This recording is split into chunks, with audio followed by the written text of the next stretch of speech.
الحمد لله الحمد لله نحمده ونستعينه ونستغفره ونؤمن به ونتوكل عليه ونعوذ بالله من شرور أنفسنا ومن سيئات أعمالنا من يهده الله فلا مضل له ومن يضلل فلا هادي له ونشهد أن لا إله إلا الله وحده لا شريك له ونشهد أن سيدنا ومولانا محمدا عبده ورسوله أرسله إلى الناس كافة بشيرا ونذيرا وداعيا إلى الله وسراجا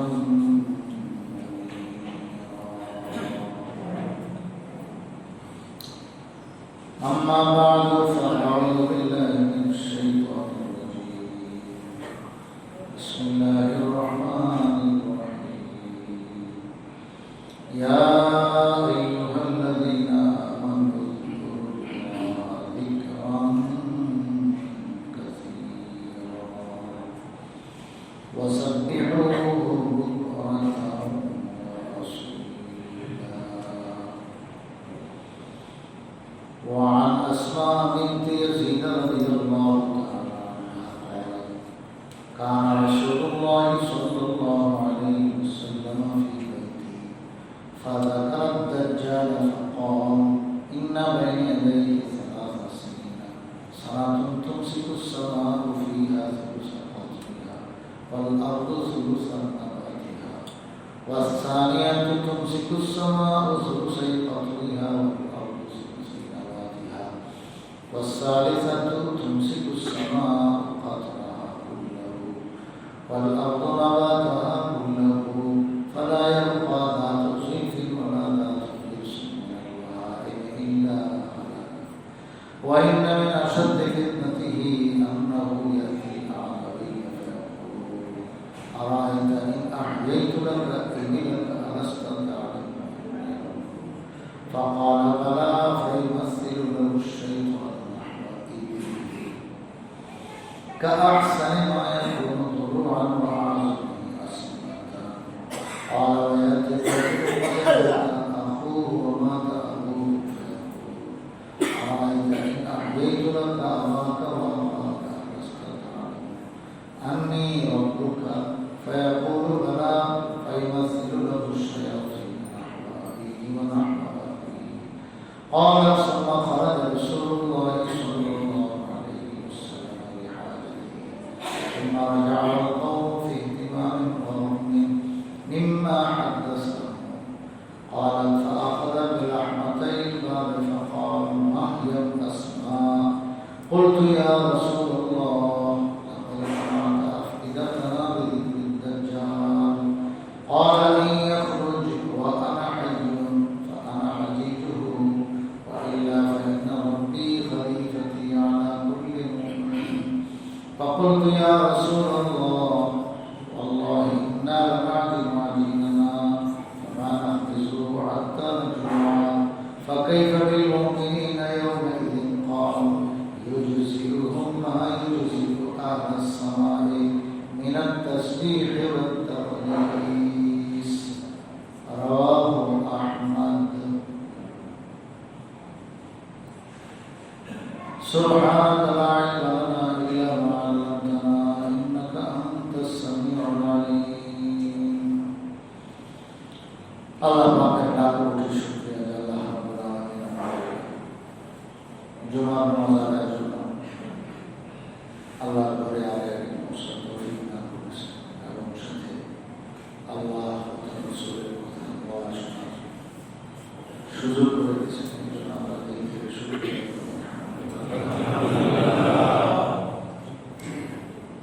অনেক লম্বা একটা হাদিস তেলাওয়াত করেছে হাদিসের যদিও ভাষা আপনারা বুঝেন নাই তর্জমা অনুবাদ কিন্তু আল্লাহ রাসূলের বাণী তো এটা শুনলেও দিলের মধ্যে নূর পয়দা হয় কানের মধ্যে মানুষের অঙ্গ প্রত্যঙ্গের মধ্যে নূর পয়দা, বলনেওয়ালার দিকে তাকাইলে চোখের মধ্যে নূর পয়দা, যেই জবান পড়বে সেই জবানের মধ্যে নূর পয়দা।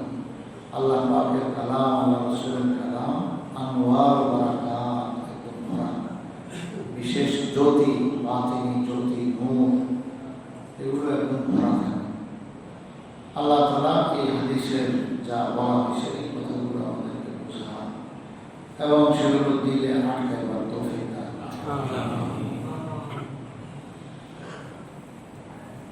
গত সপ্তাহে যে আলোচনা হয়েছে যে আল্লাহ তাআলা আমাদেরকে অনেকগুলো জিকির আজকার, তাসবিহ ও তাহলিল দিয়েছে। জিকির, আল্লাহর জিকির, আজকার তার বড় কিছু জিকির আছে। তাসবিহ মানে সুবহানাল্লাহ, তাহলিল মানে লা ইলাহা ইল্লাল্লাহ। তো তাসবিহ তাহলিল মানে লা ইলাহা ইল্লাল্লাহ, সুবহানাল্লাহ, এবং তাহমিদ মানে আলহামদুলিল্লাহ। তো এই সমস্ত জিকির আজকার আল্লাহ তাআলা আমাদেরকে দিয়েছে। কোরআনে সাফ সাফ বলে দিয়েছেন যে তোমরা আল্লাহকে বেশি বেশি স্মরণ করো।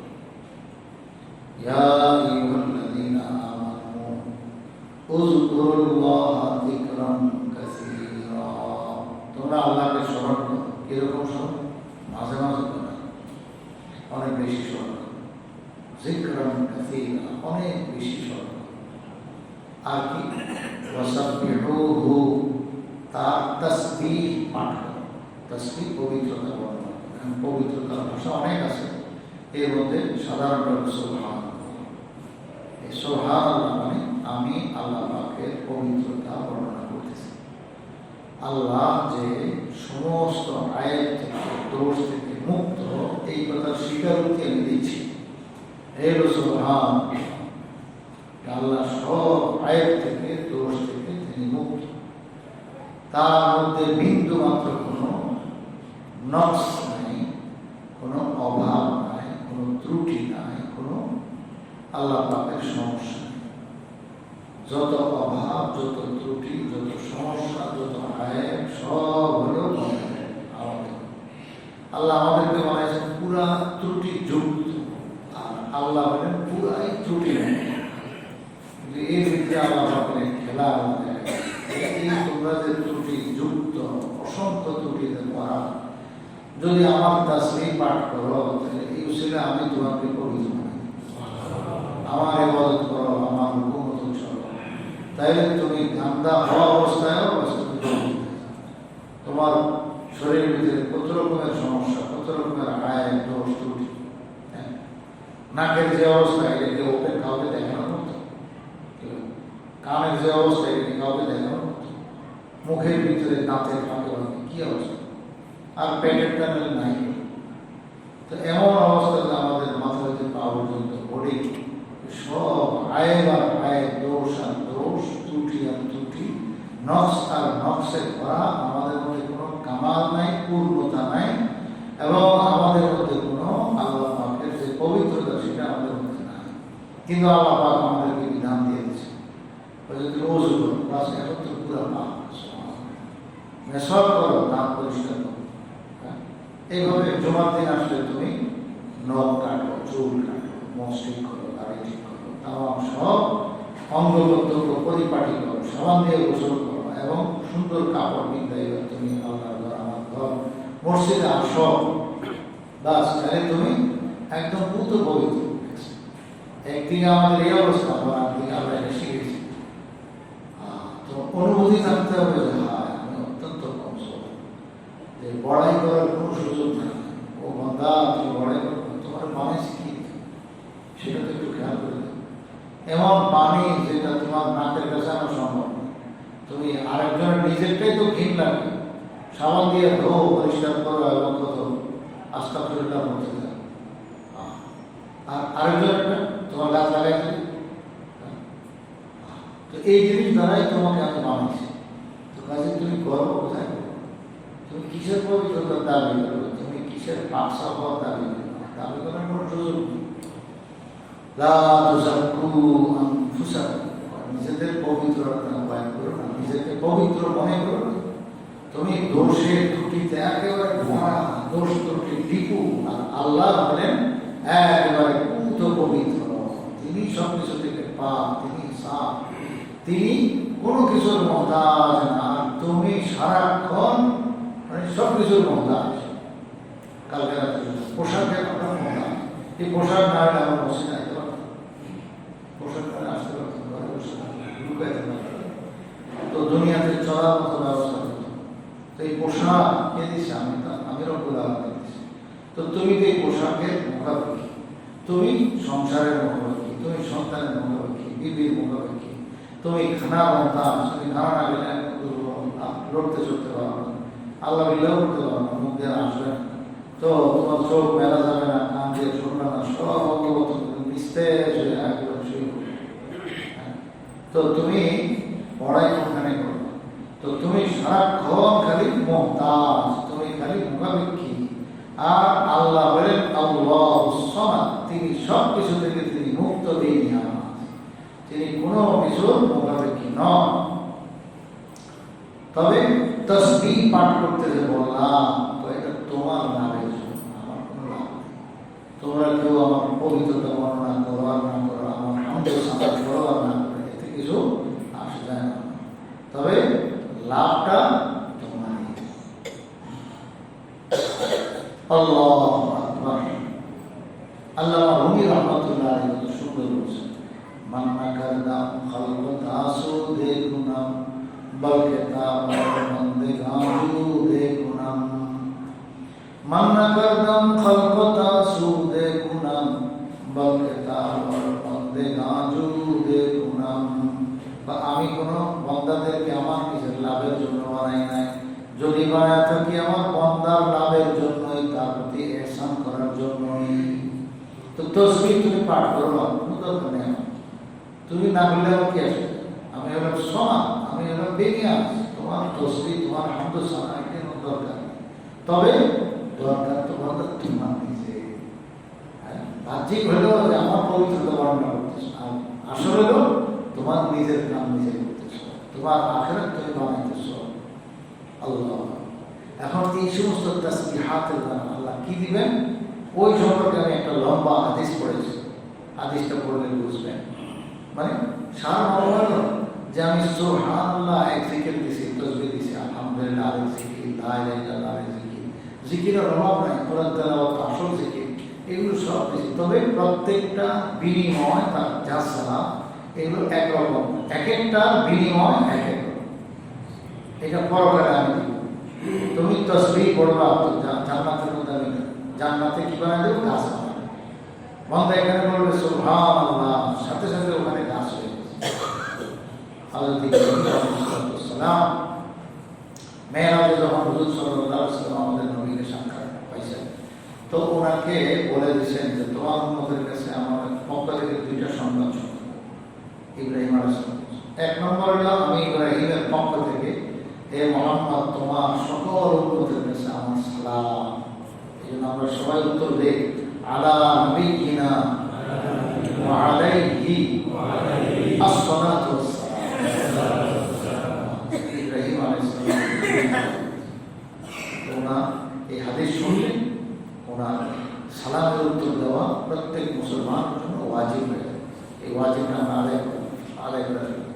দ্বিতীয় নম্বর, তোমার উম্মতকে বলবা যে আন্নাল জান্নাতা কিয়ান, জান্নাত হলো একেবারে একটা চাটিয়াল বানা, তবে তার জমিন, তার যে ফ্লোর এটা অত্যন্ত উর্বর, সেখানে গাছ লাগানো মাত্রই একেবারে বিশাল হয়ে যায়।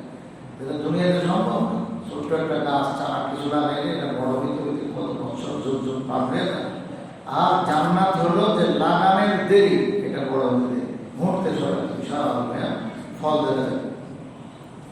এখন তোমার উন্নতি কথা বল, আর বলবা যে এই জান্নাতের চার, এটা কি? গাছ যে নামে চা, একরকম গাছ তো না, বিভিন্ন রকমের গাছ হয়। গাছের মধ্যে তুমি আমরা দুনিয়াতে যা দেখি, ফল গাছ, আম গাছ, জাম গাছ, ফল গাছ আছে, কত কিসের ফল আর কত ফল আছে দুনিয়াতে আমরা নামও জানি, কয়টার নাম আমরা জানি, বাজারে সব নাম আমরা জানি না। এরকম আফ্রিকার জঙ্গলে গেলে আপনি কত রকমের ফল পাবেন, এগুলো পশু পাখি খান, আল্লাহ বানায় রাখছে, কিন্তু নামও পাওয়া যাবে না, এগুলো কোনো ডিকশনারি পাওয়া যাবে। বাস একটা মুখস্থ কথা বললাম কি সামার আছে, আরবিতে সামার, বাংলার ফল, বাস এই ফল গাছে বসে স্বাদ হাজার হয়েছে, যত কিসের ফল তত কিসের স্বাদ, ভিন্ন ভিন্ন স্বাদ। আল্লাহ রাব্বুল আলামিন প্রত্যেকটা তাসবির বিনিময় একটা গাছ লাগাই দিবেন, যে গাছের মধ্যে এত ফল ধরবে, এত ফল ধরবে যে এই ফলগুলো খাইয়া বলতে কোনোদিন শেষ করতে পারবে না। কারণ যদি শেষ করা হয় তাহলে আল্লাহ পাকের কালাম মিথ্যা হয়ে যাবে। আল্লাহ পাক কোরআন শরীফে বলেছেন ফালাহুম আজরুন গায়রু মামনুন, জান্নাতীদেরকে জান্নাতে এমন আজর সওয়াব দিবেন, বিনিময় দিবেন, আমলের জাযা দিবেন, বিনিময় দিবেন, যেটা কোনোদিন কোশ্চিন কালেও শেষ হবে না। আল্লাহ যদি আপনি ধরেন যে নাই গাছের যা আছে ফল সব দিতে, এখন একটা হলো আল্লাহ তাআলা বান্দা কি করবেন, একটা ফল খেয়ে ফেললে ওই জায়গাতে আরেকটা ফল দিয়ে, একটা ফল ছেড়ে ওই সাথে দেবেন আরেকটা ফল দিয়ে। পাখি একটা যাইতেছি উড়াল দিয়ে আল্লাহ রাসূল বলেন, সাহাবায়ে কেরাম বলছেন যে যদি খাওয়ার আগ্রহ করে শুধু মনে, সাথে সাথে ওই পাখি গুনাহ হয়ে তার মুখের সামনে হাজির, সে খায় অনেক মজা। কিন্তু তার চোখের সামনে দিয়ে আবার তার সামনে থেকে পাখি আরেকটা উড়া দিয়েছে, প্যাকেটটা বাইরে হয়ে যায় না, আল্লাহ তার জায়গায় আরেকটা করে। আচ্ছা আমি বলতেছি এই যে আল্লাহ এটা করবেন, যদি এমন ধরেন কথা যে একটা কাছে যা বলেছে আমি একটা একটা খাবো, আল্লাহ তাআলা ওটার জায়গায় যেটা ছিলাম আরেকটা যদি পয়দা না করেন ধরেন, তবুও এই এক গাছের ফল অনন্তকাল হয়ে শেষ করে থাকবে। এত বিরাট গাছ আল্লাহ তাআলা সেখানে বানায় রাখছে, কল্পনা করা যাবে। তো এক এক সুবহানাল্লাহ বিনিময় এক। এই জন্যই হুজুর সাল্লাল্লাহু আলাইহি ওয়াসাল্লাম বলেছেন যে ইমানদারের সময় একটা বড় দামি, সে এক মুহূর্ত লাগে না, ঘড়ি ধরে 2 সেকেন্ড লাগে না, সুবহানাল্লাহ 2 সেকেন্ড লাগে। এই সুবহানাল্লাহ কইতে তো 2 সেকেন্ড লাগলো না, কিন্তু এর বিনিময়টা কত বেড়ে, এবং এটা অনন্তকাল ভোগ করে কোনোদিন শেষ হবে না। আল্লাহ, এবং প্রত্যেকটা গাছের ফল আলাদা স্বাদ না, বরং ওটা তো আছে এক গাছের যতগুলো ফল প্রত্যেকটা ফল ভিন্ন স্বাদে। আল্লাহ আমাদের গাছে যে ফল দেন, কথা বলতে আপনি কলা গাছ, একটা কলা গাছের যে ছড়া সে 100-200 জাত ধরে কলা, প্রত্যেকটা কলার স্বাদ কি সেম সেম, আপনি এটা খান ওটা খান, এই ভারতে খান ওই ভারতে খান, কলা একরকম। কিন্তু আল্লাহ তাআলা জান্নাতে কলা দিবেন, ওয়াতাহিন মামদুদ সূরা ওয়াকিয়াতে আছে, জান্নাতে কলা আছে। কিরকম কলা?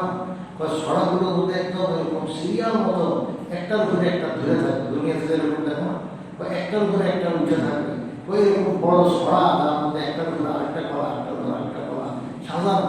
আল্লাহ তাআলা ওইরকম কলা ছড়া, তবে প্রত্যেকটা কলার স্বাদ, এক ছড়া কলার স্বাদ একরকম, কোশ্চিন দেওয়া হবে না, প্রত্যেকটা কলার স্বাদ ভিন্ন।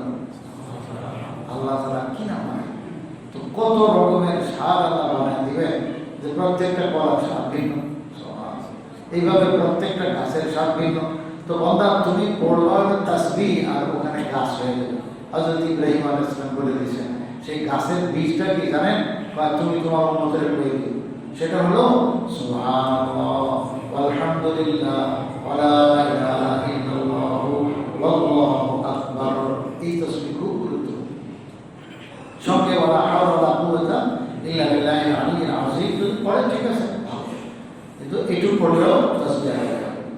সুবহানাল্লাহ ওয়ালহামদুলিল্লাহ ওয়ালা ইলাহা ইল্লাল্লাহ ওয়াল্লাহু আকবার ওয়ালা হাওলা ওয়ালা কুওয়াতা ইল্লা বিল্লাহিল আলিয়্যিল আযীম।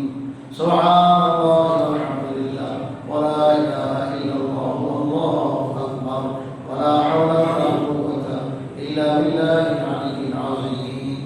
কি হবে?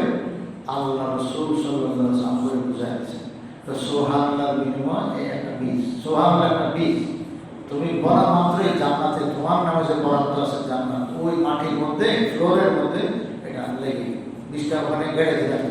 তুমি মুখে বললা সুবহানাল্লাহ, কিন্তু বীজটা ওখানে লেগে এখন সাথে সাথে বিরাট হয়ে ফল ধরেছে, দেখবে। আর আলহামদুলিল্লাহ আরেক রকমের গাছ, আলহামদুলিল্লাহ আরেক বীজ, এটা বলা মাত্রই আরেক ধরনের গাছ সেখানে লেগে গেল, বিশাল হয়ে গেল, অপেক্ষা করতেছে তোমার জন্য। আর লা ইলাহা ইল্লাল্লাহ এটা বলা মাত্রই আরেক ধরনের গাছ, আল্লাহু আকবার বলার সাথে সাথে আরেক ধরনের গাছ, লা হাওলা ওয়ালা কুওয়াতা ইল্লা বিল্লাহ। এটার ব্যাপারে তো রাসূল আলাদা বলেছেন কি, যে কানজুম মিন কুনুজিল জান্নাহ, জান্নাতের গুপ্ত ধন, দুনিয়ার গুপ্ত ধন, দুনিয়ার সম্পদ, খনিজ সম্পদ। সৌদি আরব বলেন, আমেরিকা বলেন, এদের কাছে স্বর্ণের খনি আছে, তো খনি থেকে কি করে মানুষ স্বর্ণ পায়, আর কি ব্যস্তকে দিয়ে রাখে, বেড়ে দিয়ে রাখে, ওই বাবা কেউ যখন চুরি করে না নিতে পারে, কত সতর্ক, স্বর্ণ কত দামি জিনিস। তো এখন হুজুর সাল্লাল্লাহু আলাইহি ওয়াসাল্লাম বলেন, দুনিয়ার সম্পদ আর কাঁচ আর সেই খনিজ পদার্থ এটা কত গুরুত্ব রাখে, সেটা যত দামি তত গুরুত্ব বেশি, এবং এটার কত গোপন রাখে হুজুর সাল্লাল্লাহু আলাইহি ওয়াসাল্লাম। জান্নাতের এই দামি, কত দামি, যে জান্নাতের মধ্যে মানুষের হাতে যে লাঠি ছড়ি ব্যবহার করে, এই লাঠি ছড়িটা ফেললে পরে তার নিচে যেই একটু 1 ইঞ্চি বা 1.5 ইঞ্চি হলো পাশ, আর হয়তো 1.5 ফুট 2 ফুট 3 ফুট লম্বা, এখন সবটা স্কোয়ার বানালে কত বর্গ স্কোয়ার ইঞ্চি হবে, ফিটও হবে না ইঞ্চি, এত ছোট্ট জায়গা, একটা ইটর সমান হবে না, 8 লাইটের সমান হবে না, এইটুকু জায়গা জান্নাতের যদি কেউ খরিদ করতে চায়, দুনিয়া এবং দুনিয়ার ভিতরে যত স্বর্ণ অলংকার খনিজ পদার্থ সবগুলো বিক্রি করেও ওই 1 লাইটের সমান জায়গা জান্নাতের কিনা সম্ভব হবে না, এত দামি সম্পদ। এর মধ্যে আল্লাহ বলতেছেন, এই জান্নাতের মধ্যে আবার গোপন কিছু সম্পদ আছে, যে আল্লাহ গুপ্ত রাখছেন, ঘরটা অনেক দামি, অনেক দামি, সেটাই হলো লা হাওলা ওয়ালা কুওয়াতা ইল্লা বিল্লাহ। এইটুকু এখন আর আলী বিন আজিজ বলেন আরো বেশি বলবো, তো লা হাওলা ওয়ালা কুওয়াতা ইল্লা বিল্লাহ এটা হলো কানজুম মিন কুনুজিল জান্নাহ, জান্নাতের গুপ্ত ধন সময়ের মধ্যে বহু বড় গুপ্ত ধন ভান্ডার। তো এটা যে পড়লো ওই সে গুপ্ত ধন জান্নাতের কাছে মালিক হয়ে গেল। তো সুবহানাল্লাহ ওয়ালহামদুলিল্লাহ ওয়ালা ইলাহা ইল্লাল্লাহ ওয়াল্লাহু আকবার লা হাওলা ওয়ালা কুওয়াতা ইল্লা বিল্লাহিল আলিয়্যিল আযীম। তো বিভিন্ন রকমের তসবিহ আমাদের দিয়েছেন, হযরত ইব্রাহিম আলাইহিস সালাম আমাদেরকে আমরা জানলাম, এবং এটাকে কোরআনে বলেছেন ওয়াল বাকিয়াতুস সালিহাতু খায়রুন ইনদা রাব্বিকা সাওয়াবান ওয়া খায়রুন আমালা। সূরা কাহফের মধ্যে আল্লাহ তাআলা বলেন, আল মাল ওয়াল বানুনা জিনাতুল হায়াতিদ দুনিয়া, তো বান্দা তোমার মাল ও দৌলত এবং তোমার আওলাদ ও ফরজান এগুলো হলো জিনাতুল হায়াতিদ দুনিয়া, ইহ জগতের সৌন্দর্য। দেখতে খুব ভালো যে আমার অনেক সন্তান, আমার অনেক ঘর বাড়ি অট্টালিকা, আমার অনেক গাড়ি টাড়ি আছে, আমার অনেক কিছু আছে, সম্পদ ছয় সম্পদ বহুত আছে, এগুলো তো দুনিয়ার একটু কি সৌন্দর্য, আল্লাহ তোমার দিছে দয়া করে, তবে এটার মধ্যে মত্ত হয়ে যায়ও না। আল্লাহ বলেন, আল মালু ওয়াল বানুনা জিনাতুল হায়াতিদ দুনিয়া ওয়াল বাকিয়াতুস সালিহাতু খায়রুন, আর যে স্থায়ী জিনিস, যেটা নেক আমল, যেটা স্থায়ী পরকালে অনন্তকাল থাকবে, খায়রুন ইনদা রাব্বিকা এটাই হলো তোমার রবের কাছে সর্বোত্তম জিনিস, ওয়া আমালা এবং এটাই তো ভবিষ্যতের জন্য জমা করার মতো জিনিস, আশা করার মতো জিনিস, এটাই জমা করবা, এটাই আশা করো তুমি। তো সেটা কি, আল বাকিয়াতুস সালিহাত এমন আমল যেটা নেক, আবার সেটা কি চিরস্থায়ী থাকবে, বান্দার নেক আমল এটা চিরস্থায়ী সে ভোগ করবে। এখন এর ভিতরে নামাজ, রোজা, হজ, যাকাত, ইসলামের দ্বীনের যত আমলগুলো আছে সব তো আছেই আছে। বিশেষ করে মুফাসসিরিনে কেরাম বলেন, এখানে বিশেষভাবে বলা আছে তাসবিহ ও তাহলিলকে, জিকির আজকারকে, যে এটা হলো অনেক বড় মূল্যবান জিনিস। এক সাহাবী বলেন, ইয়া রাসূলুল্লাহ, নামাজ, রোজা, হজ, যাকাত আমলের অভাব নাই, কত আমল করবো, একদম ক্লান্ত হয়ে যায়, আয় আল্লাহর রাসূল আপনি আমাকে সহজ কোনো আমল শিখিয়ে দেন।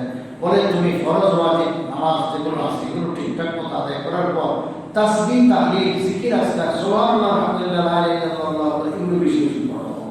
বাস এটা হলো সবচেয়ে বড় তোমার কামাইবার রাস্তা, যে এটা খুব সহজ। নামাজ পড়তে কষ্ট, কিন্তু মুখে খালি বলতে থাকবো, একদম সহজ। এবং নামাজ তো বিশেষ নিয়মে বিশেষ পদ্ধতিতে পবিত্র হইয়া ওযু কইরা, আবার কত শর্ত আছে, শরীর পা, কাপড় পা, নামাজেরও জায়গা পা, আবার কেবলামুখী হওয়া, 17 টাকা আছে না, এই সব কিছু। আর জিকির পর সেখানে আসো, সেখানে তোমার মুখ দিয়ে কইলি হয়ে যাচ্ছে, সুবহানাল্লাহ। কোনো শর্ত নেই, ওযুর শর্ত নেই। বা যেখানে আসো সেখানে মসজিদে লাগবে না, মসজিদের বাইরে হাটে যাও, বাজারে যাও, বরং হাট বাজারে যদি জিকির করে এটার দাম আরো বেশি, এটার সব বেশি। আল্লাহ, তো তুমি যেখানে থাকো আমরা সেখানে তুমি জিকির আজকার করো। তো এগুলো হলো আল বাকিয়াতুস সালিহাত, এগুলো হলো আসল স্থায়ী জিনিস, টেকসই জিনিস, বান্দার জন্য অনন্তকালের জিনিস। বলে বান্দা দুনিয়ার এই দ্বন্দ্বের পায়া তুই ভুলে দেও না, আসল সম্পদ যেটা সেটা কামাইবার চেষ্টা করো। তো ওয়াল বাকিয়াতুস সালিহাতু খায়রুন ইনদা রাব্বিকা ওয়া খায়রুন আমালা, এটাই হলো বান্দা আশা করার মতো সর্বোত্তম জিনিস, যে আমি যেন এটা পাই, আমি যেন এটা পাই। তো তুমি আমল করো, নিশ্চিতভাবে তুমি আমার কাছে পাইবা। তা আল্লাহ তাআলা আমাদেরকে জিকির দিয়েছেন, অনেক ধরনের জিকির, অনেক ধরনের দোয়া। প্রত্যেকটা দোয়া, এই যে আমরা ইস্তেঞ্জায় যাই, এটা সাধারণ দোয়া না। ইস্তেঞ্জায় কি বলি?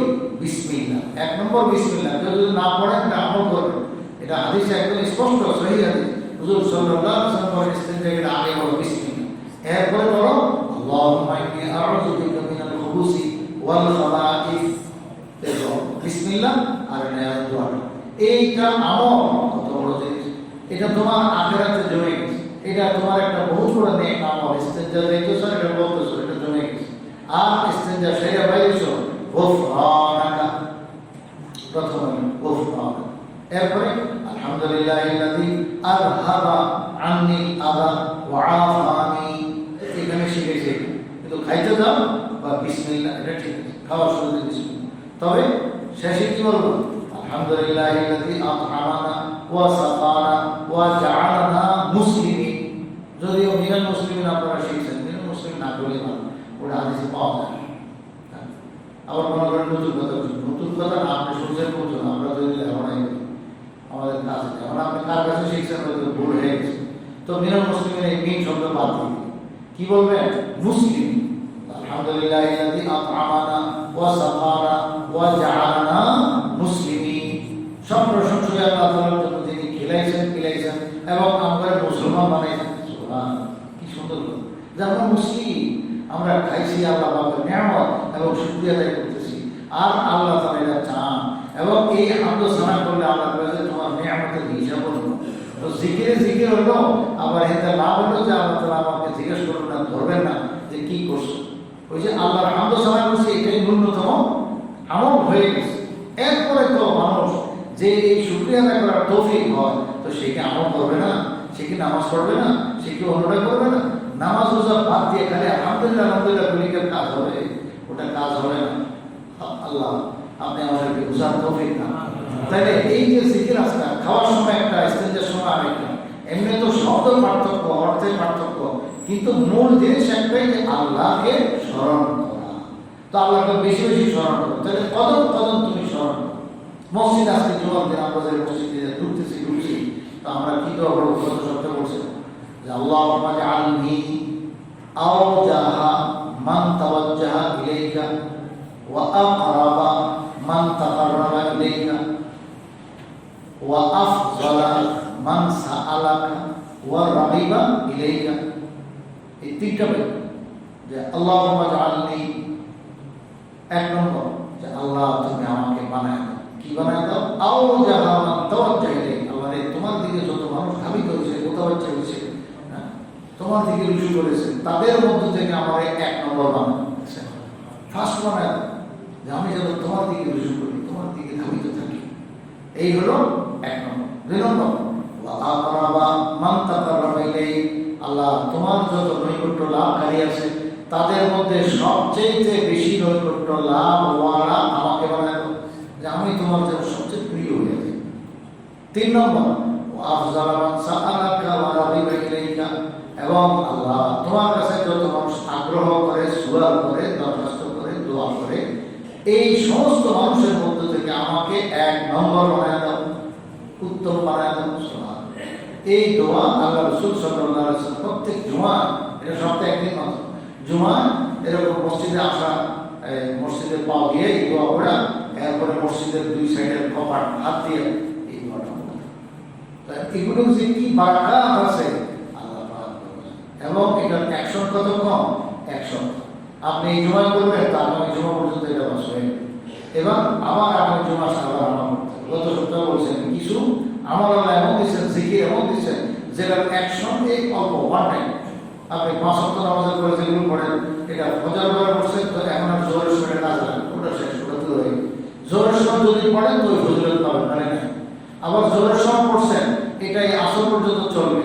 আসরের সময় যদি নতুন করে না পড়ে তো ওটা কাজ হবে, ওটা এক এক বেলাটা এক এক বেলা। কিছু দোয়া শুধু সকালে পড়া সন্ধ্যা পর্যন্ত চলবে, কিছু দোয়া সন্ধ্যায় পড়া সকাল পর্যন্ত চলবে, দেখছেন? তাহলে আবার কিছু দোয়া ওই 3 দিন পর্যন্ত, কোনো দোয়া আছে 1 সপ্তাহ পর্যন্ত, 1 সপ্তাহ তো 1 সপ্তাহ ব্যাপী। কিছু আছে এরকম মাস ব্যাপী, আর কিছু তো একটা অনন্ত কাজ। সেটা কি লা ইলাহা ইল্লাল্লাহ মুহাম্মাদুর রাসূলুল্লাহ। এই কালিমাটা এমন এক কালিমা, তো ভারী 7 আসমান 7 জমিন সব কিছু না, আরো কিছু এভাবে হাজার গুণ কোটি গুণ বাড়ায় যদি এক পাল্লাতে রাখা ছোট্ট এই কালিমাটা লা ইলাহা ইল্লাল্লাহ মুহাম্মাদুর রাসূলুল্লাহ আরেক পাল্লায় রাখা হয়, কোনটা ভারী? এত ভারী কালিমা যে ওই গুরু 7 আসমান 7 জমিন সব কিছু একবার শূন্যের মধ্যে উঠে যাবে। পানির যে 2 থালায় থালি থাকে, সেই পাল্লার 2 থালির সেই পাটখারার পাল্লা সেটা এত উঁচু হয়ে যাবে।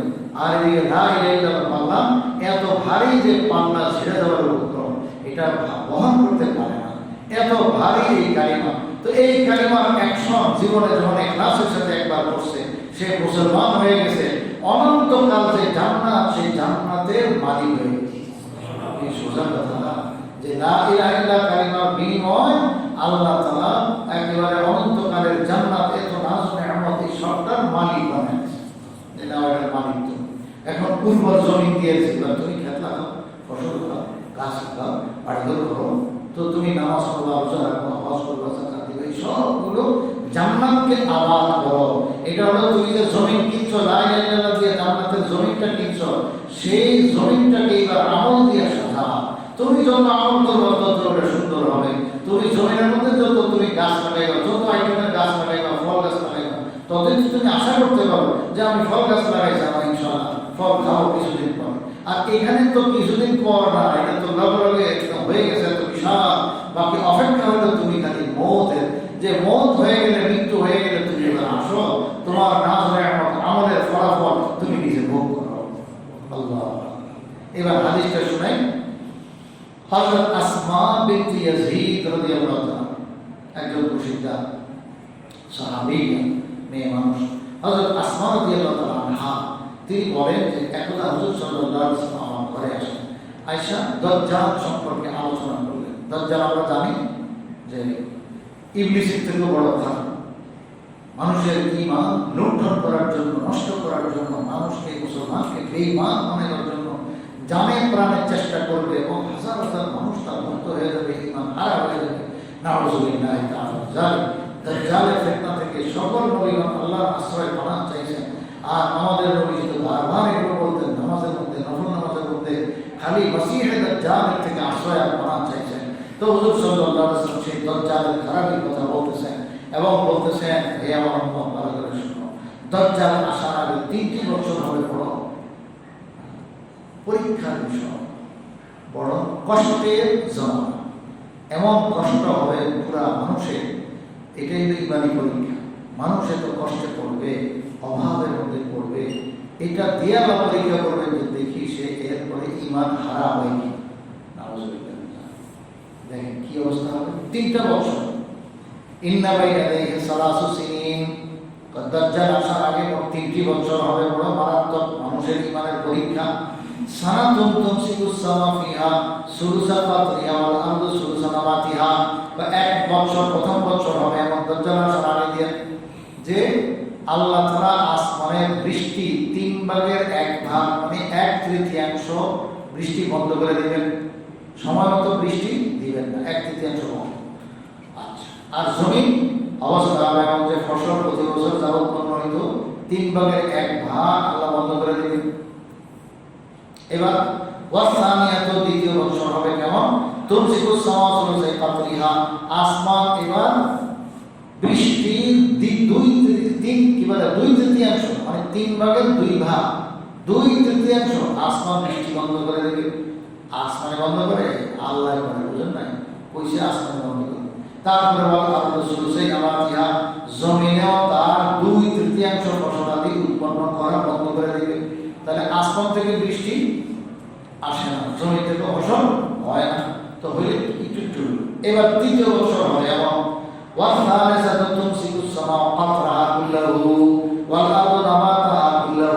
তৃতীয় বছর এমন হবে যে আসমান টোটালি বৃষ্টি বন্ধ করে দেবে, জমিনে টোটালি ফল ফলাদি উৎপন্ন করা বন্ধ করে দেবে।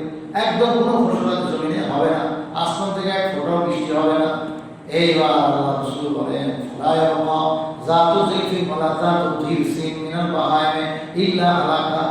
যত পশু প্রাণী আছে, মানুষের যে গৃহপালিত পশু আছে, গরু হোক, ছাগল হোক, ভেড়া বকরি, ভেড়া দুম্বা, এরকম ভাবে হাঁস মুরগি একবারে সব খতম হয়ে যায়। বুঝে কিছু খতম হওয়া মানে পুরা মানুষ স্বভাবে পড়লো না, খানার কোনো ব্যবস্থা থাকবে না। এমনকি বনের যত পশু আছে, বাঘ, ভাল্লুক, আল্লাহ রাসূল বলেন এগুলো সব একদম মারা যাবে, কিচ্ছু থাকবে না। কারণ রোদের পরে রোদ, দিকে খানার মতো কোনো কিছু নেই, ঘাসও নেই। এখন গরু ছাগল এগুলো কতক্ষণ বাঁচবে? এই 3 বছরের মধ্যে ব্যয় করতে করতে আস্তে খালি মরতে থাকবে। শেষ 3য় বছর যে তার কোনো ফসলই নেই, বৃষ্টিই নেই, বা সব সাফ হয়ে যাবে। এটা তো আমার মতের জন্য একটা বড় কঠিন পরীক্ষা, এত অভাব দিলেন আল্লাহ তাআলা। দাজ্জালের একটা আরো বড় ফিতনা শুনো আমার উম্মত, যে সে আসবে একজন গ্রাম্য বৌদ্ধর কাছে, ফায়াকুল আইসা বলবে, কে আমারে খোদা মানুষ? কেন না, তুমি তো মানুষ আমার মতো, তুমি খোদা হবে? কয় আইতে গাড়িয়ে তোরা ইবি ডাকা, তোমার যে ওঠ হয়ে গেছে, গরু হয়ে গেছে, ছাগল হয়ে গেছে, অভাবে দেখছেন দজ্জাল আগে দিয়ে তো হয়ে গেছে, তো হয়ে গেছে যে এগুলো যদি আমি চিন্তা করে দিই, বিশ্বাস হবে না আমি খোদা, আমি যে পারি? কি ফিতনা, কি পরীক্ষা! এখন কি করবে? তো আমি যদি চিন্তা করে দেই তোমার গরু ছাগল তুমি কি তোমার নিশ্চিত হইবা, বিশ্বাস করবা যে আমি তোমার পরওয়ারদিগার রব? ভাইয়া বলল বাবা, এই যে ধোকা শুরু, ওই যে অভাবের কারণে এমন অবস্থা যে এখন সে বলবে, হ্যাঁ আমার গরু যদি ফিরে পায়, আমার গরু আমি চিনি, আমার ছাগল আমি চিনি, আমার হাঁস আমি চিনি, মুরগি চিনি। মানুষ যেটা পালে সেটাকে সে চিনি। কৃষকের গরু কৃষক চিনবে না, তার নিজের পালিত গরু।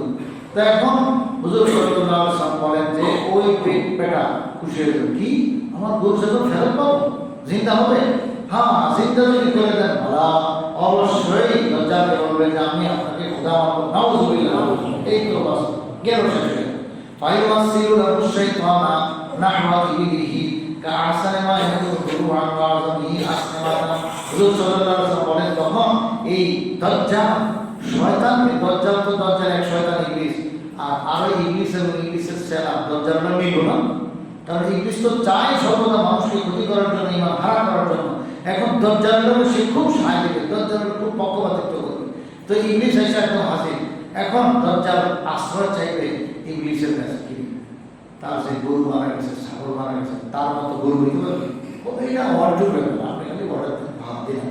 তো এখন ইবলিস করবে কি, ইবলিসের সেনার অভাব নেই, একটারে বানিয়ে দিব ওই কৃষকের গরুর মতো, আরেকটারে বানিয়ে দিব কৃষকের ছাগলের মতো, শুরু বানিয়ে দিয়েছে।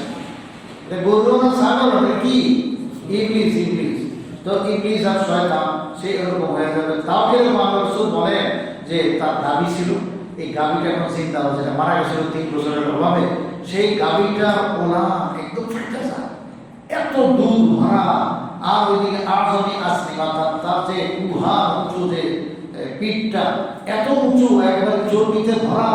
তো এবং ওঠের যে উঁচু জায়গাটা সেটা একদম খুব ভরা, মানে তাজার উপরে তাজা, এত তাজা গরু এবং এত তাজা ওট এবং এত তাজা গাভী এবং এত তাজা ছাগল সেইভাবে পেয়ে গেল। তাহলে এখন দেখেছি কি হয়ে গেল, মানে ওর উপরে ঈমান আনলো, তার মানে কি আসল ঈমান হারা হয়ে গেল, মুরতাদ কাফের ঈমান হয়ে গেল। নাউযুবিল্লাহ। এটা হলো বহুত বড় শক্ত পরীক্ষা, এখানে টিকা বহুত কঠিন। এইবার আল্লাহ রাসূল বলেন আয়াতের রজুলা ক্বালা মা তাবু ওয়া মা তাবু, এই দরজা ঘুরে আবার হঠাৎ কোনো এক লোকের কাছে যাবে, চয়েস করবে, সে তালাশ করে কারে ধোকা দেওয়া না। তো একজনের চয়েস করে, ভাই তোর বাপ আছে না, মারা গেছে, কবে মারা গেছে, 10 বছর আগে। তোর ভাই আছে না, এই তো গত বছর মারা গেছে। আচ্ছা তোর বাপ আর ভাই তো মরে গেছে, কিন্তু অনেকদিন ধরে দেখো, আফসোস করো, তোর বাপের আর তোর ভাইয়ের যদি আমি চিন্তা করে দিই, তাইলে কি তুই আমার বিশ্বাস করবি যে আমি খোদা?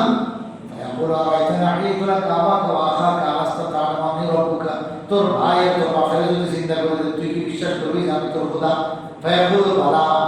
মুসলমান ইমান খারাপ হয়ে গেছে। সে বলবে, হ্যাঁ আমার আব্বার জন্য কি কাম না, এখন আমার কাম না, সে বরং দরজাতে কইতেছে, কামতেও আছে, মানে আমার আব্বার কথা কইলেন, দেখছেন তো কাঁদতেছে, ভাইয়ের জন্য মহব্বতে কাঁদতেছে এবং বলতেছে, এদের চিন্তা পাইলে আপনি যদি চিন্তা করে দিবেন, তাহলে আমি অবশ্যই আপনাকে খোদা মানব। নাউযুবিল্লাহ জানি আল্লাহ রাসূল কয়েকটা শয়তানরা অর্ডার দিয়ে তার বাপের মতো সুরত দাও, তার ভাইয়ের মতো সুরত দাও, এরকম বংশধর যারা আছে এদের মতো সুরত ধরবে। ধইরা কি আরো পরীক্ষা, আরেক রেওয়াজ, আরেক হাদিস আছে, আল্লাহ রাসূল বলেন এরা জিন্দা হয়েই হাসতে থাকবে, ছেলের দিকে তাকায়। তো ছেলে অবাক, কি আমার আব্বাই তো দেখি কোনো মানে অভিজ্ঞ শয়তান কেমনে মনে রাখছে যে তার বাপ এই সুরতরা ছিল, এই পোশাক পরা ছিল, একটা হুবহু বাপের মতো। তো আইনা পরে পেশ করলে পরে এই বাবা এবং তার ভাই কি বলবে, আরো পরীক্ষার মধ্যে পরীক্ষা হয়, তবে আমার খোদা, ইনি যে খোদা, তুই বিশ্বাস করছ না, ইনি খোদা, তাড়াতাড়ি মা, ইনাকে মা, তাই তুই নাজাত পাইবি। নাউযুবিল্লাহ, নাউযুবিল্লাহ।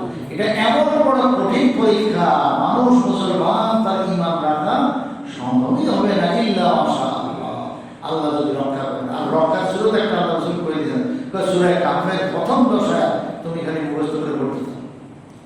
প্রথম 10 আয়াত সূরা কাহফ, যে শুক্রবার আমরা তেলাওয়াত করি, 10টি আয়াত তুমি মুখস্থ রাখো। কোন কোন বর্ণনাতে আছে শেষের 10 আয়াত, তাহলে বুদ্ধির কাজ হলো শুরুর 10 শেষের 10, যারা হাফেজ না তাদের জন্য শুরুর 10 আয়াত শেষের 10 আয়াত সূরা কাহফ। এই 10 করে 20টি আয়াত আমরা মুখস্থ করতে পারবো না, এই 10 করে 20 আয়াত আমরা মুখস্থ রাখবো। আর দজ্জাল যখন আইসা গেছে শুনবো, কারণ সূর্য উঠছে যা ডুববে না, 1 বছর লাগবে ডুবতে, তখন তো সারা দুনিয়ার সব মানুষ এই হাদিসে জানা থাকবে এবং বুঝবে কিরে দুনিয়ার হালাত কোন রকম হয়ে গেল, তাহলে নিশ্চয়ই দজ্জাল এসে গেছে। বাস তখন থেকে খালি তেলাওয়াত করো, আলহামদুলিল্লাহিল্লাযী أنزل على عبده الكتاب ولم يجعل له عوجا قيما لينذر بأسا شديدا من لدنه ويبشر المؤمنين। এইভাবে আমরা খালি তেলাওয়াত করতে থাকি। তাহলে শুরু দিয়া শেষে দিয়া সূরা কাহফ তুমি খালি পড়তে থাকো। আল্লাহ রাসূল বলেন, আমি গ্যারান্টি দিলাম দজ্জালের বাপের ক্ষমতা নাই, তোমার কোনো কিছু জানতে পারবে না, এই তোমার কাছে যেতে পারবে না, এই তোমার কাছে আসতে পারবে না। তুমি দেখবে খোদার কাছে একবার সামনে আইতেছে রে, বাস তুমি সূরা কাহফ তেলাওয়াতে 10 আয়াত করে বিচার খালি পড়তে থাকো, পড়তে থাকো, দজ্জাল কোনদিন তোমার কাছেই উঠতে পারবে না। তাহলে পরীক্ষা থেকে এমনি হয়েছে। আল্লাহ قال حضرت اسماء بنت يزيد বলেন, خرج رسول الله صلى الله عليه وسلم بحاجته ثم رجع والقوم في اهتمام وغم مما حدثه। রাসূল এই কথাগুলো বলার পর একটু জরুরতে বাইরে গেছেন ইস্তিনজার জন্য। জরুরত ছেড়ে আসা থেকে সাহাবীরা একদম চেহারার রং ফিকাশ হয়ে গেছে, সবাই চিন্তিত, সবাই পেরেশান। মানে এই অবস্থায় যে ঈমান কিভাবে হয়ে যাবে দজ্জালে, মানুষ মুসলমান ঈমান এইভাবে নষ্ট করে ফেলবে, দজ্জালের এত ক্ষমতা আল্লাহ দিয়ে দেবেন, ভাই ঈমান বাঁচানো তো আসলেই কঠিন, পেরেশান। আর ফাখাদা বিরহমাতিহি, এবার রাসূল 2 দিকে ইস্তিনজার থেকে সেরে এসেছেন, ঘরের দরজার 2 দিকে কপাটে ধরছেন, ধরে বলেন, মা ইয়া আসমা, এই আসমা তোমার ঘরে কি ব্যাপার, তোমাদের এই অবস্থা কেন, তোমরা পেরেশান কেন? বলতো আসমা বলেন, আমি তখন বললাম, ইয়া রাসূলুল্লাহ লাকাদ খালা'তা আফইদাতানা বিযিকরিদ দাজ্জাল, হে আল্লাহ রাসূল আপনি দাজ্জাল সম্পর্কে আলোচনা কইরা আমাদের দিকটা একদম খুলে দিয়েছেন। দিক ভিতরে থাকে, মুখের ভিতরে, এটা তো বাইরে গেছে, বুঝলেন কি বুঝেছে? মানে এত পেরেশান, আমাদের করতে তো ফেটে দিতেছে, হায় হায়, তো আমরা ঈমান কিভাবে বাঁচাবো? আল্লাহ রাসূল বলেন, শুনো শুনো, এই ইয়াখরুজ ওয়া আনা হাইয়ুন ফাআনা হাদিদুহু, যদি আমি থাকতে দজ্জাল আসে তো এই আমার সাথে তো টেনশন করা লাগবে না, এটার জন্য আমি যথেষ্ট, দজ্জালের ফাইট করার যা সব আমি করব, তোমরা নো টেনশন করো। ওয়াইল্লা, আর যদি আমি না থাকি, আমার ইন্তেকালের পরে আসে দজ্জাল, যেমন এখন থেকেই হলো রাসূলের জীবন দশার মধ্যে দজ্জাল আসে, তাই কি হবে? আইনা রাব্বি খলিফাতি আলা কুল্লি মুমিন, আমি সব মুমিনদেরকে আল্লাহর হাওয়ালা করে দিয়ে গেলাম, যে আল্লাহ তুমি আমার উম্মতের ঈমান রক্ষা করো। আর ওই যে বুদ্ধি ওই হাদিসে করে দিয়েছে সূরা কাহফের শুরু শেষের 10 আয়াত 20 আয়াত এগুলো তোমরা তেলাওয়াত করতে থাকবা। ফাকুলতু ইয়া রাসূলুল্লাহ ওয়াল্লাহি ইন্না লাআজিলু আজিলানা ফামা নাহফিজুহু। যেটার জন্য হাদিসটা পড়লাম, তো এই সব জরুরি কথা শুনলেন, লগে এবার আরেকটু কথা শুনেন। হুজুর সাল্লাল্লাহু আলাইহি ওয়াসাল্লাম আসমা রাদিয়াল্লাহু আনহা বলেন, ইয়া রাসূলুল্লাহ আপনি বললেন 3 বছর পর্যন্ত এরকম অভাব থাকবে যে অভাবের কোনো শেষ নেই, কুল কিনা। আর 3 বছরের পর অন্য হাদিস আসছে যে দাজ্জাল যখন আসবে তার সঙ্গে রেডিমেড রুটি পাহাড় তার সঙ্গে সঙ্গে থাকবে। ঠিক আছে, ফল ফলাদি ফসলাদি এগুলো তার সঙ্গে সঙ্গে থাকবে। গম সম্পূর্ণ তার নিয়ন্ত্রণে, ধান সব তার নিয়ন্ত্রণে, রুটি তার নিয়ন্ত্রণে, চাউল তার নিয়ন্ত্রণে, তামাম সব বাজার সদাই কার নিয়ন্ত্রণে? দাজ্জাল। এবং সেই সদাই পাতি একদম পুরা ডিপোকে ডিপো, সেই পাহাড় পরিমাণ উচ্চ, এগুলো সব তার পিছিয়ে পিছিয়ে ঘুরবে। হুজুর সাল্লাল্লাহু আলাইহি ওয়াসাল্লাম এই কথা বলছেন, সাহাবায়ে বলছেন সে শুধু তার উপরে যে ঈমান আর তাকে যে খোদা মানবে নাউযুবিল্লাহ জালিম, সে একমাত্র এই খানা পাবে। তাকে ওই পাহাড়ের থেকে কিছু রুটি দিয়ে দেবে, পাহাড় পরিমাণ উঁচু রুটি, রেডিমেড রুটি। এই রুটি হতে কিছু ধরে যাত্রী খা, চাউলের বই নেই, চাউল গমলার বই না, তো যা লাগে সব সে বিতরণ করবে।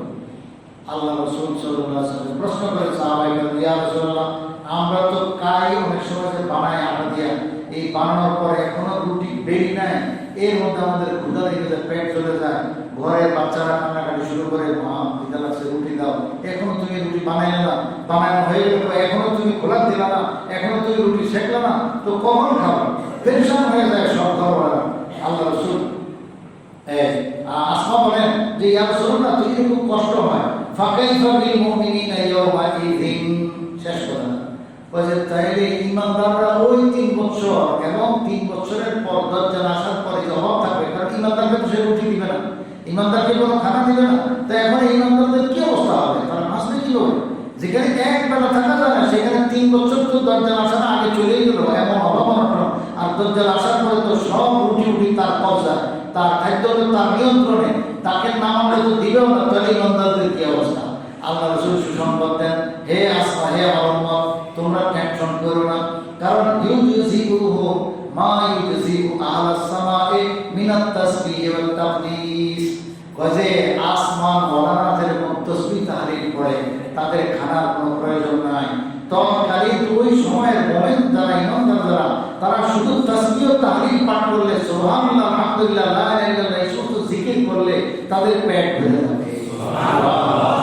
এটাই আমি বলছিলাম যে জিকির, আমরা তো এখন দেখি জিকির, আসলে লা ইলাহা ইল্লাল্লাহ এক রকম খানা, আল্লাহু আকবার এটা আরেক রকম খানা, লা হাওলা ওয়ালা কুওয়াতা ইল্লা বিল্লাহ এটা আরেক রকম খানা, বিসমিল্লাহি আল্লাহুম্মা ইন্নী আউযু বিকা মিনাল খুবুসি ওয়াল খাবাইস এটা আরেক রকম খানা, হ্যাঁ গোফরান এটা আরেক রকম খানা, আলহামদুলিল্লাহ ইল্লাযী আনআমা আলাইনা এটা আরেক রকম খানা।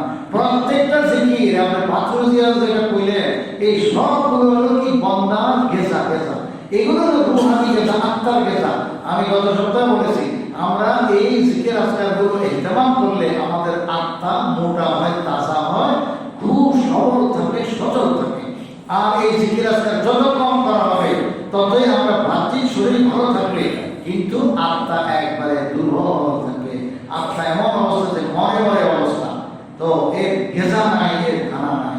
তো রুহের খোরাক হলো আল্লাহ পাকের জিকির। এটাই আল্লাহ বলছেন, ইয়া আইয়ুহাল্লাযীনা আমানু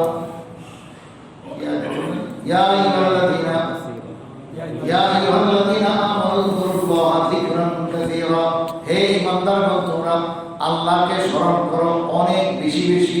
ওয়াসাব্বিহুহু বুকরাতান ওয়া আসীলা, এবং তার তাসবিহ পাঠ করো, তাহমিদ পাঠ করো, হামদ সানা তাসবিহ তাহলিল ওজিফা আদায় করো। কখন? বুকরাতান ওয়া আসীলা, সকাল এবং সন্ধ্যা।